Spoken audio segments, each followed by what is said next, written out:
कैसी बात है कि रफ़ी साहब को गुजरे हुए 42 ईयर्स हो चुके हैं, लेकिन आज भी नई जनरेशन उनकी फ़ैन नहीं बल्कि उनकी दीवानी है।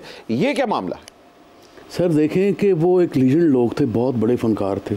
ऐसा फनकार तो पैदा ही नहीं हो सकता। बेशक। और नौशाद साहब के फॉलोअर रहे हैं मेरे अब्बा जी भी और मैं भी। तो नौशाद साहब ने ऐसा रफ़ी साहब को गवाया है। एक और मैं बात बताता हूँ भट्ट साहब आपको कि रफ़ी साहब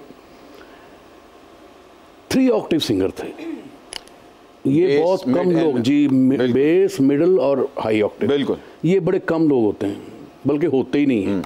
ये खुदा की खास उस बंदे पे रहमत होती है जो 3 ऑक्टेव हो। रफ़ी साहब प्लेबैक सिलेबस बन चुके हैं और जिस तरह शायरों के लिए गालिब साहब सिलेबस बन चुके हैं, उसी तरह हमारे मॉडर्न प्लेबैक सिंगर्स के लिए ये बात सच है कि आपको रफ़ी साहब को स्टडी करना चाहिए।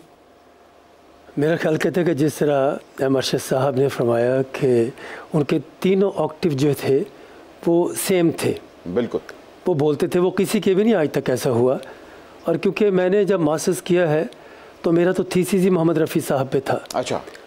और मैं उनके रफ़ी साहब के घर भी रहा, और वो वाहिद शख्स हैं जिनके 12 के 12 आकार उनके बोलते हैं।